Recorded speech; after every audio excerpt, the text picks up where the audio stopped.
Let's get straight to it. We're here at the Chase Arena. You know, we had some great years here. I think some of my great years here.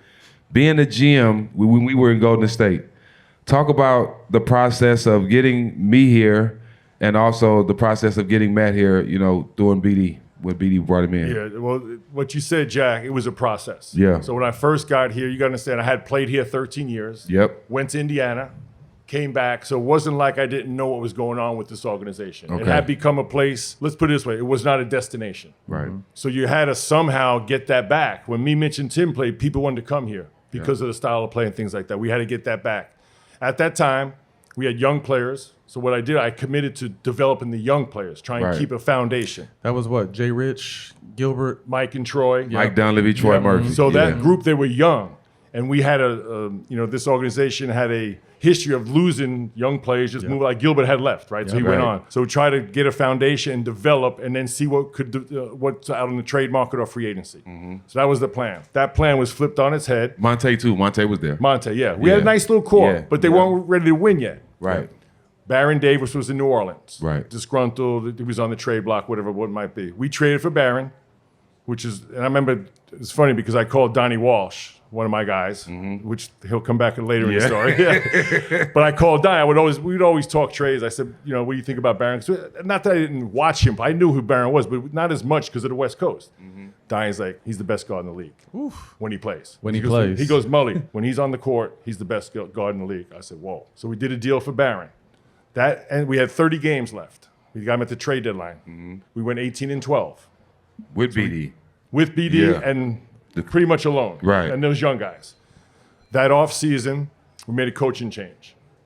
Got Nelly. Because now with Baron, you know, I had Mitch and Mitch Richmond, Rod Higgins. Mike Montgomery was before. Okay. Yes. Yeah. Again, fundamentals, trying to get those young guys situated. We got Baron.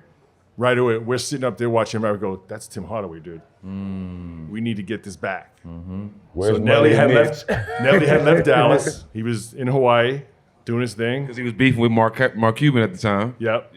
Beefing. So I got a hold of Nelly midsummer. We wound up getting Nelly to come back to coach. Wow. Now he's got Baron. You know, Nelly started implementing some of his stuff. He could see it developing. Come that trade deadline, you guys were all sitting out in Indiana.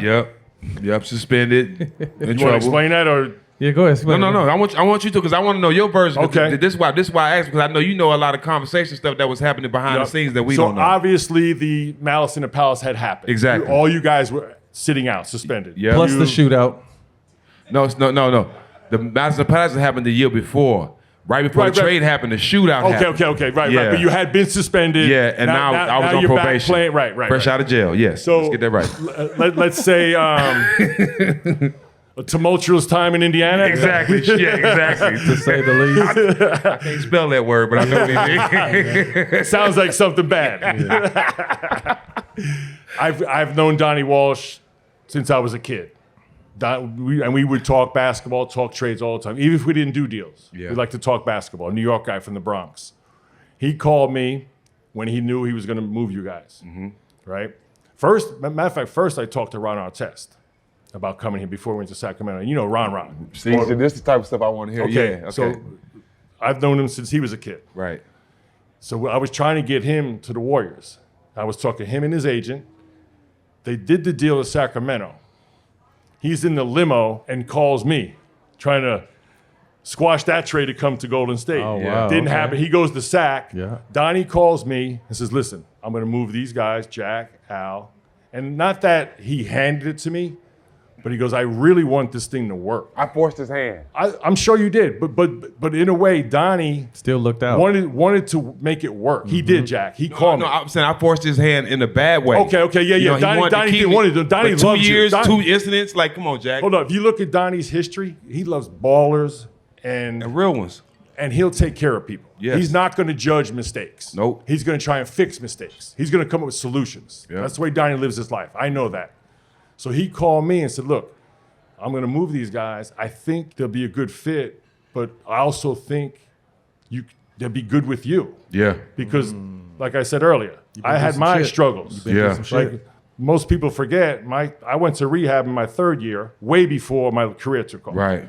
So when guys, have missteps, my first inclination is that's can I help? me, Yeah. not Fuck 'em. You this can guy's relate. fucked up. Yeah. No, that's dead. But for the grace of God, there go I. There went I. I did all that stuff. Right. And people were there to help me. So when Donnie said that, I'm like, cool. Like I know Jack. I know these. I played with Al. Mm-hmm. Man, this is awesome. But and you guys know this. One of the first things that Nelly was all in. Like, yo, go get them, because Nelly wanted to win. Right. And I just went to Barron. Sometimes, in the league, you never know. So I went to Barron. I didn't know you guys were tight from high school. So then he went from like yes to like, yo, you better get this done.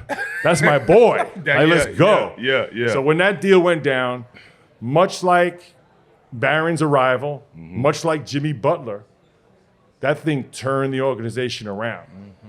And then the ride itself was fun, hilarious. You guys were all friends previously.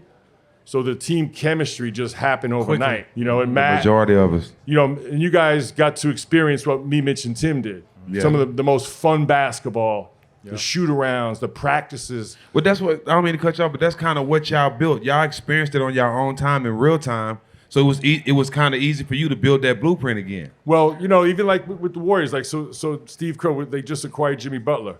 In his mind, he says he's a little bit Andre Iguodala. He's got a little Sean Livingston because he can settle the game down the half court. You go back to your experiences, right? That's what it's all about, is passing on your experience. And that's why the game evolves. Right. Like Kobe became great because he emulated Michael. Things we see today, we've seen versions of it. Maybe it's better, but it's better because those guys watched the previous generation. So that trade and that season, it's funny, we did that 3-point contest with Barron recently. So we were sitting around talking and laughing. So Barron's like, yeah. And you guys remember this. We were on the road. You guys were in Detroit. Yep. East Coast trip. And Barron was rehabbing his knee. Yep. Down in L.A. I think with We Dawn. had a meeting after that game in the locker room. I don't mean to cut you off. We had a meeting after we beat Detroit, and we all sat in there after we beat Detroit. We was like, bro, we can do something. You remember that, Matt? We like, bro, we can really do something. Nelly was getting a little frustrated. And I know Nelly, he can go quick now. Now he's in New York at the cigar bar on 7th Avenue, probably thinking about going to Maui. Playing shuffleboard. Thinking about going to Maui. Yeah. Barron's in LA. So me and Mitch, I sent Rod Higgins. I said, yo, go sit with Nelly, make sure he doesn't, go off the deep end. Me and Mitch, we're going to LA to talk to Barron, see what's up. He was with Dart, rehab his knee. Yep. So we went to Steven Jackson's gym. Yep. I started rebounding for Barron little by little. Then I started egging him on a little bit. Then we're playing a little one-on-one, messing around, 2-on-2. Next thing we're going hard. Like, yo, Barron, you're good to go, man. You got to go to Detroit, bro. And then he went. We won that game. And from that time, I think we had to win like every game to finish the Like season. 18 out of 21 or something like that. Yeah. So that was a magical run. And like I said, short-lived, much like Run TMC. But you guys know when you come back here, man, people Love is love real. that team. Still. I don't know about you guys. You guys played, as much as I did. That Oracle Arena at that point in nothing like time, it. Never I've seen never it. heard anything as loud during that playoff Hold on. run. Steve Kerr even said that Before after we the- go that far, signing Matt off the football field. How did all that happen? Matt Barnes. Yeah. Well, Nelly, we all knew Matt. He was, I don't even, where were you, in Sacramento at that time? I was just BD made the call, right? Barron called me. So Barron, you guys were having an open gym at the facility, and Barron hit me like at 9 o'clock, and open gym was at 11. I had like an hour and a half drive to get there, and I came Right before training camp. right before training camp happened, and I came in and I played really well in this open gym. But Nelly was watching the whole time from his office. Remember, he had the corner office that could see the court. And he came down and just asked me, "Where you going to camp, son?" I was like, "Shit, nowhere." But once again, and I knew Nelly. Yeah. Yeah. So spontaneous to like that. to us, he was an athletic Rod Higgins. Okay. Yes. Can play, can slide up to 4. Yeah. Right? More of an athletic 2-3, but can Yeah. play 4, shoot the 3. That fit. Nelly always said, how can I make it work? Yeah. I'm going to put pressure on the other team. Don't tell me what my disadvantage. I'm going to put the disadvantage I'ma flip with it. mismatches to the other team. Yep. You was the first one, like, got everybody start doing tattoos too, I think. Maybe, yeah. We got Monte tatted up. We have fun. I mean, like I said, to hear the behind the scenes side and then kind of know our side, how this all came together. I mean, we were struggling. Barron was hurt, and I remember I want to say we were in LA when the trade happened, and we only played with like 7 or 8 guys the day the trade happened. We got beat, and then we got Jack and Allen, and it still took a little bit to get going. Barron was still hurt, but obviously it came together game-wise in Detroit, but it started coming together before that because Jack's personality was just loving and electric. And we went from, once he got a crib, like we would go from practice to Jack's house and start smoking and watching game film. We've never done that. Yeah, we were all, everyone Watch would, game film. Everyone would, The whole team. everyone smoking, you just weren't everyone watching would game be film. high as fuck watching game. When we were watching game film though, like we were really watching our Was game. Nelly there too? Nah, Nelly was upstairs. You know, Nelly had the top floor. You drop a little package off to her, go back down? We got a story about that too, actually, after we beat Dallas. But I mean, just the way they came in, like we would eat together, we would hang out at Jackson, watch game film, and we would go out together. So really kind of that bond started growing off the court. And then it finally, when Barron came back, it started showing on the court. And obviously that Detroit game was kind of a pivotal moment for us. And this was the Detroit team that won the champ with Ben Wallace, Rip, Chauncey, all them dude, they were the nice, and we went in there and smacked them. And like, I remember we talked in the locker room, but on the plane flight, everyone kind of had a couple drinks. Like, yo, we can really do something if we're serious about it. And we committed, and I want to say we won like 18 out of 23 games to end up making the playoffs. So it was super short-lived, but again, for you guys to kind of take a chance on just a bunch of people that were kind of lost in the wind, you know what I mean, to trade Dunleavy and Troy, who were, you know, high draft picks for you guys, but, you know, to be able to bring them in and bring all this because of, again, the experience you guys have with Run TMC, kind of understanding what that meant to be able to really bond with these guys and know what that means on the court.